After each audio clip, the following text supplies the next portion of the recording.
Let us know who we going to Chicago with today. Lil Sko. Lil Sko. Murder Town, Lil Night, man. Y'all know what's going on. 30 game, Nutty O. Murder Boy 2 times. 2 times. Nutty-O. Sko. And you say Lil Mike? Yeah, Lil Mac. Oh, Lil Mac. Okay. They know Mac me sauce. Triple A, man. All right. Mac sauce, man. All right, bet. Now, I said this before, and I'm gonna say this again. One thing that's just as good and important as the rapper is the team. The team matters, because without the team, who was the real motivation? The fans? True, but y'all not with them every day.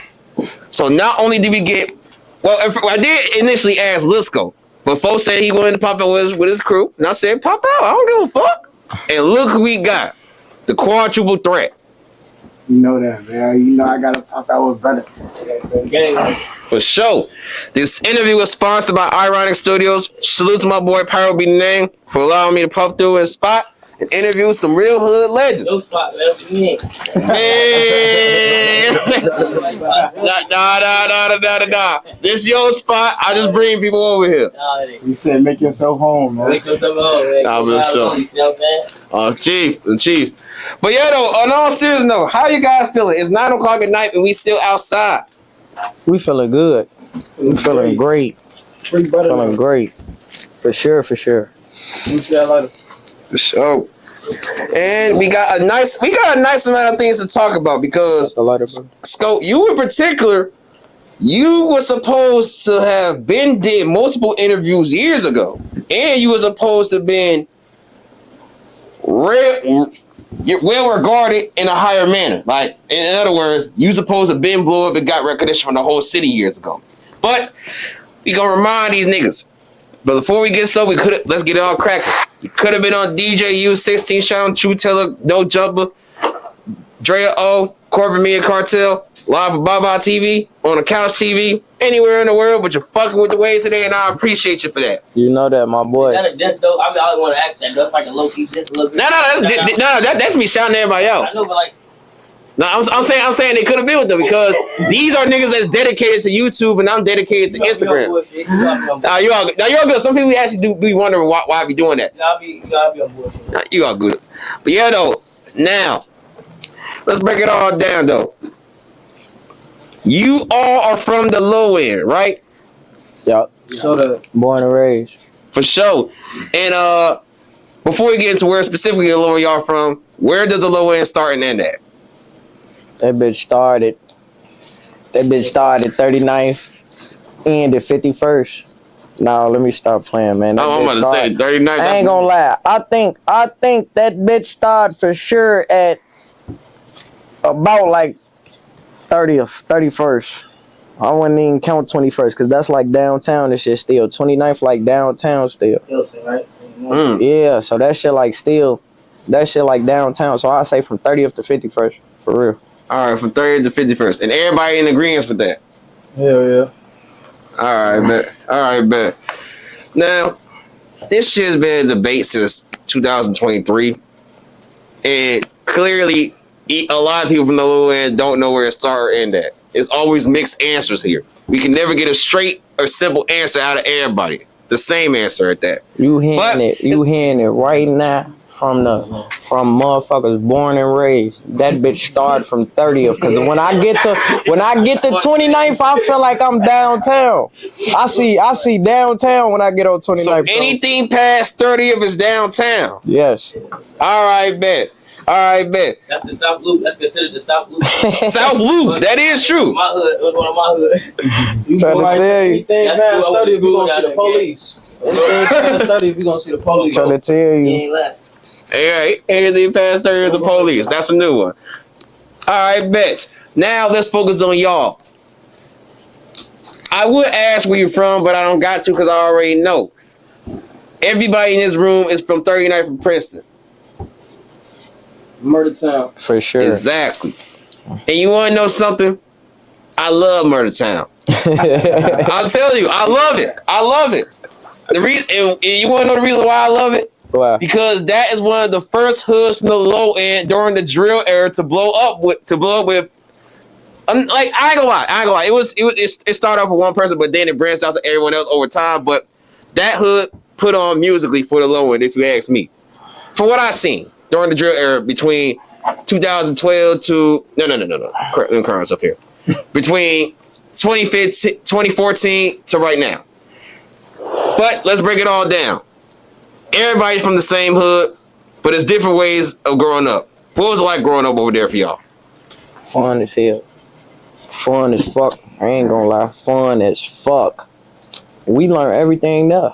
And that bitch like a mini little town. Like we dipped off. You see, like it's Vadocs. They block us off. There's 2 Vadocs that block us off. It's Vadocs all around our shit. So we like our own little area. We learn everything growing up through that bitch. Running around with each other. Learning off each other. Going through shit with each other. And would you consider your hood to be a gated community or not? Hell no. It's so easy to get in there. It's so easy that you can walk in that motherfucker right now if you want to. I mean, like, but it is a little. No. It is a little bit of gates in that bitch, though, right? Nah, I ain't saying it like that. But Don't walk through that bitch. It ain't no. I don't feel like it ain't got no big gates where we gotta, So it's real loud hoods where you gotta get buzzed in, all type of shit. So hell no. I think we Just us one of for the real. only hoods that still like that, like where it ain't no buzz in or shit like that. It's like How you see it on the movies, You know the what I'm projects, the real projects, like Hardball and shit like that.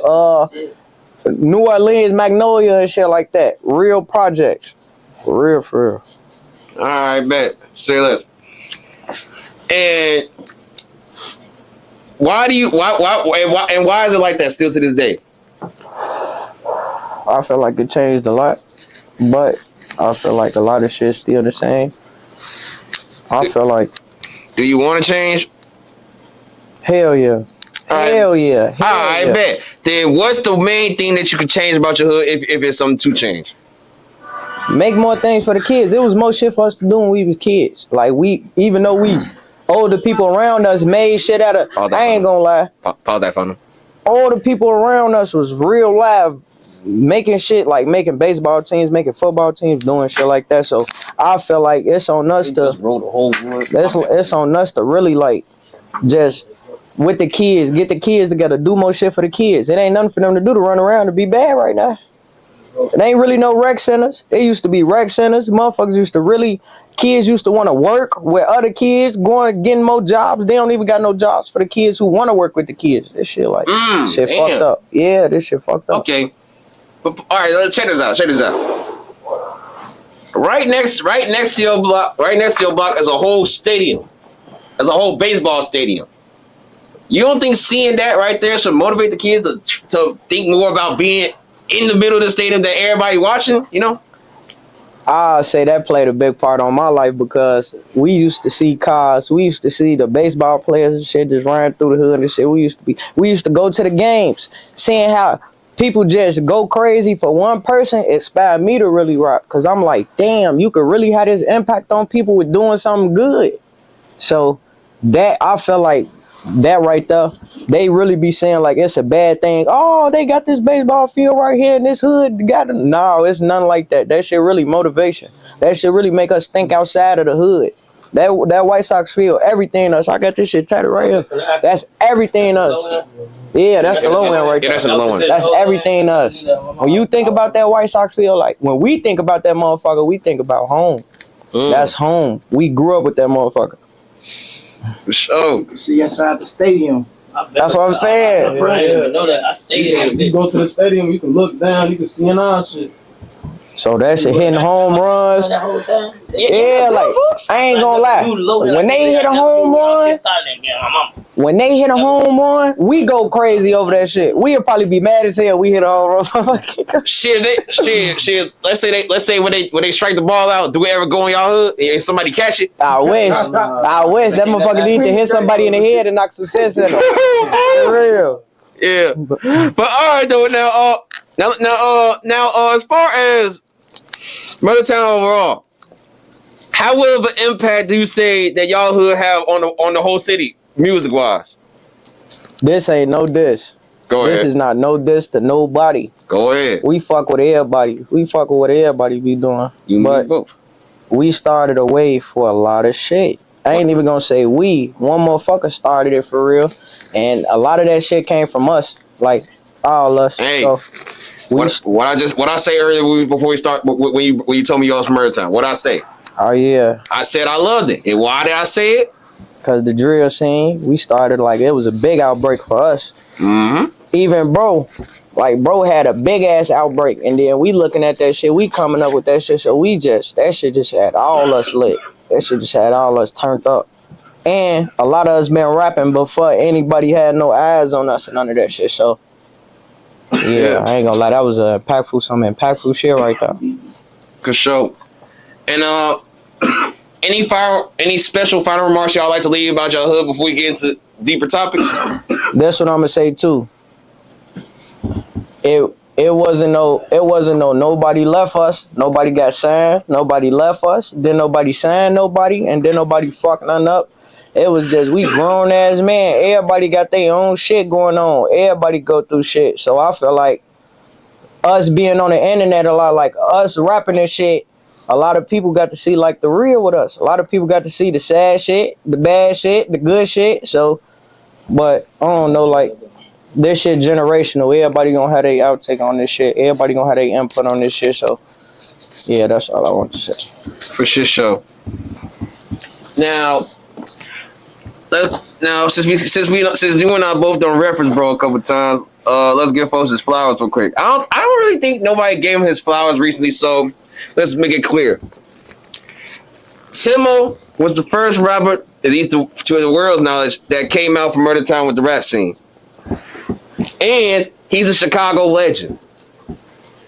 The work he put in over the years for not just our hood, but representing the low end overall is unmatched. He on that Mount Rushmore. Oh, he on the Mount Rushmore for the low end? Yeah. For the rack. He got it for the rack. I ain't gonna lie, man. He will forever be remembered with all this rap shit, with the drill shit, period. When they think about that shit, they gonna go back to them videos and they gonna look at that shit like. You know, I actually looked at a couple of old videos too. And I even looked at old interviews. That was my introduction to you. Oh yeah. Yeah. You was rapping in one of his interviews, and everybody in the comments was waiting on you to drop. And once you did, they showed love right off that alone. And that's how they end up getting in tune with you and everything. But focusing on Tim before we get on to you. For y'all to say he's a Mount Rushmore for Chicago, where is he at now? I've been looking for him. That nigga, like, I ain't gonna lie. That nigga got, like, I ain't gonna lie. He a real street nigga. Like, niggas don't even know the man a real street nigga. Like, I ain't gonna lie. You can't take that shit like a toll on you, like, going through what you going through, getting signed and all that shit. But he a real street nigga. So he think, motherfucker. So I ain't gonna lie. Bro, put up right now. He been going through legal shit, all type of shit. So he really just cool and don't nobody want to be sitting behind no bars right now. So he really just chilling. You get that type of spotlight on you, it's gonna be all type of shit that come with this shit. That shit either gonna make you or break you. So don't think this shit over with. That's all I'm gonna tell you. Don't think this shit over with. All right, bet. Well then, I'm gonna pray for folks and hopefully whatever folks got going on, he gonna handle that shit. I got that nigga good though. That nigga good though. All right, man. So he's not dealing with rapping. Oh hell no. Folks finna drop. Folks been in the studio. Folks been working. All right, cool. All right, so he gonna surprise motherfuckers. He gonna surprise. We finna surprise motherfuckers. Cause and I say that because the amount of time folks been gone for a little minute, it's like he damn near like Lil Foe. Cause like Lil Foe he's off the internet. That nigga's so off the internet. You want to know something? Go ahead. That's my favorite rapper. One of my favorite rappers. He inspired me to rap. Lil Foe inspired you to rap. Hell yeah. Hell yeah. Hell yeah. All right. That's one of my favorite rappers. I ain't gonna lie, bro. When he fell back, that shit made me look like, damn, if I fall back, motherfuckers gonna, how mad I was at him, I know how motherfuckers mad at me. Yeah. But I understand. I understand. A lot of people don't understand because they not going through that shit. I understand. I don't understand falling back and leaving your fans for dry, but I understand. Life be lifing, boy. Motherfuckers be, everything don't be, alright, everything glitter don't be gold. It get rough, and motherfuckers don't know that. Motherfuckers don't see that, because you got to put on a smile for that camera. When that camera get cut off, motherfucker got to go through real life shit. You don't know what a motherfucker going through. So, and then motherfuckers just, I ain't gonna lie, I swear to God, I just bumped into a little boy. Walking from the store and shit, I just bumped into a little boy. I'm thinking in my head like, man, fuck that rap shit. I'm walking from the store, I see a little boy. He so starstruck, he running to his mama. I swear to God, on everything I love. Damn, that's what type of, like, you can't fall back from this shit, folks. You never know how you would change the next motherfucker life. He just sitting there stuck, like, I listen to your music. I never know what I got that little nigga through, so that's why you gotta push it, that shit. You can't take no breaks, you can't cut no slack. If that's what you do, then that's what you gotta do. Will Smith, how old that nigga is? I mean, no offense, but how old he is? Yeah, all good. Folks in his 50s. Still rapping. He's still rapping, making movies, all type of shit. So why would you sit on your ass and do nothing? That's what I'm saying. Bro. So with that being said, you're never gonna fall back from rapping. No, never. 100 times. Never. You want to know why? I say I'll take a break and pave the way for the next generation, but right now I can't take no breaks because I took too much time off. I got real hit songs. I could have been making more of them bitches, but motherfuckers going through real life shit. Motherfuckers going through shit with brother them, like free brother them. Motherfuckers going shit with, like, I don't know, like real street shit. And it ain't even so much street shit, it's life shit, family shit. You might get a call from OG or something that'll fuck your whole day up. Exactly. You might get a call from your mama, like you so happy you lit right now. You get a call from your mama and she say something going on with auntie or something going on with your granddad. Now that shit fuck you. It can either make you or break you. That shit'll strive some people to do more, and I ain't gonna lie. Sometimes I just be falling back from shit. I be like, damn, I ain't finna keep going through this shit. On bro grade, I ain't gonna lie. Niggas be talking about L's. We done took some L's on bro grade and we done bounced back from that shit. Right back. Yeah, you would never know we took no L because we bounced right back. That's what we stand on. Like, No emotion. we don't show no emotions. You can't. I ain't gonna lie. I wear my heart on my sleeve, so sometimes you might catch me tripping, but deep down that shit ain't bothering me. We done been through more shit than that. We could take some more, you know? We know how to take some losses. A lot of niggas ain't took no losses. A lot of shit get through it too fast. That's why I'd be happy then nobody come like reach out to me and come grab me right out the trenches, because I was still stuck in my ways. I would have probably fucked everything up. Now I know better. Wait. You saying if you would have got grabbed, like when you say getting grabbed, that's like making out the trenches, like getting signed or some shit? You saying if you would have got signed, I probably would have did some dumb shit. Chicago Wave, what's your message to the youth? There's a million things I could say to them, but if there's one thing that they need to know that I feel like they should know, I'm here for them.